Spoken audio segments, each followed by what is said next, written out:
You have walked across thousands of them in your life, and you have never asked the question. A pedestrian crosswalk. White stripes painted on the asphalt, perpendicular to the flow of traffic, repeating in a parallel pattern across the road. Most people call them zebra crossings. The stripes have been the standard for over 70 years. But why stripes? Why not a solid white rectangle? Why not two parallel lines marking the boundary? Why not a dashed line, like the lane markers on the highway? The answer is a 1949 British transportation study about how human eyes perceive contrast at night, in rain, on a windshield, with the wipers going. Here on the reason why. Walk down any city street and look at the road. At every intersection, there is a crosswalk, white paint, parallel stripes, each stripe about 1 to 2 feet wide, set about the same distance apart, repeating across the lane. Walk through London, Tokyo, Buenos Aires, and Toronto, and the stripes are identical. Same width, same spacing, same alignment. The pattern is so universal, you have stopped noticing it. But the pattern is not arbitrary. It is the result of a 1949 British study that measured the human eye's ability to register contrast on wet asphalt at low light through a moving car's windshield. The stripes won every measurement. The story starts in post-war Britain. The country was rebuilding. Pedestrian deaths had spiked during the blackout years and continued into the 1940s as cars returned to streets. The Road Research Laboratory, a government engineering agency outside London, was asked to design a crossing that would actually save lives. They tried solid white rectangles. Drivers complained the rectangles looked like patches of road resurfacing and ignored them. They tried two parallel lines marking only the boundary. Drivers couldn't see the lines until they were already inside them. They tried a single dashed line. Pedestrians ignored it because it didn't look like a place to walk. None of the early designs reduced fatalities by enough to justify the paint. George Charlesworth, a researcher at the Road Research Laboratory, decided to approach the problem from human visual physiology instead of traffic engineering. He wired up a test track outside Slough with 8 different crosswalk patterns. He drove cars across them in every condition that mattered: daylight, dusk, night, rain, fog, headlights on, headlights off, wipers running. Drivers wore eye-tracking equipment that measured exactly when their eyes registered each pattern as a thing to brake for. The results were not subtle.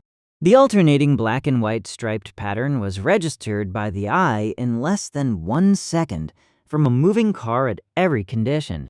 Solid lines took 2 to 3 seconds. Dashed lines took 4. The stripes won every test. And here is where the physiology gets elegant. The eye does not register objects by color or shape. It registers them by edges where contrast changes. A single white rectangle on dark asphalt has only 2 edges. A pair of parallel lines has 4. A dashed line has more, but dashes are too small to read at speed. A zebra crosswalk has dozens of edges, all spaced at frequencies the eye is sensitive to. The pattern shouts at the eye in a way that no single line ever can. The alternating pattern still works when half the stripes are obscured by mud or snow. The shape of the pattern is the message. But here's the part that turned a research finding into a global standard. Charlesworth's first real-world installation was at a single intersection in Slough in October 1949. Pedestrian deaths at that one crossing dropped to 0 in the first 6 months. The previous year had seen 4 fatalities at the same spot. The British government rolled the design out across England within 2 years. The European Conference of Ministers of Transport adopted the British zebra crossing as the European standard in 1953. The United Nations codified it as a global recommended pattern in the Vienna Convention in 1968. The same 8-stripe pattern that George Charlesworth tested on a track outside London is now painted on every continent. The British called the design a zebra crossing because the alternating black and white stripes resembled the markings of an actual zebra. The Beatles walked across one in 1969 for the cover of Abbey Road, and the spot on Abbey Road in London became a tourist destination. Tokyo's Shibuya Scramble Crossing is famous for its zebra stripes. New York repainted every Manhattan crosswalk to the zebra standard between 2010 and 2015, after pedestrian fatality reviews favored the pattern. Even autonomous vehicle vision systems are now trained on the zebra pattern, because a self-driving car's camera responds to the same alternating edge contrast that George Charlesworth measured in a 1949 human eye. So the next time you step off a curb and walk across the white stripes of a crosswalk, remember, the pattern is not aesthetic and not arbitrary.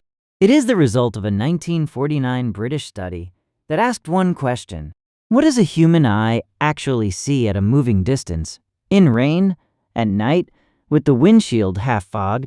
The answer was a pattern of alternating black and white stripes, sized at exactly the spatial frequency the visual cortex processes fastest. The crosswalk you step across every day is the most studied piece of paint on any street in the world. It is doing more work than the crosswalk light, more work than your own caution. Look at the next crosswalk you step across. The alternating white stripes you have walked through your entire life are the result of a 1949 British transportation study that asked exactly one question: what shape of paint does a human eye register fastest from a moving car windshield in rain, fog, low light, and with the wipers running? Charlesworth's team tested 8 patterns. Solid rectangles got mistaken for road resurfacing. 2 boundary lines were invisible until you were inside them. Dashed lines didn't read as a place to walk. Only the alternating black and white striped pattern was registered by the eye in under 1 second from a moving car in every weather condition tested. The zebra pattern shouted at the visual cortex in a way that no other shape did. The 1949 findings spread across England within 2 years, became the European standard by 1953, and was codified globally by the Vienna Convention in 1968. Every crosswalk in every city you have ever lived in is the same answer to the same physiological question.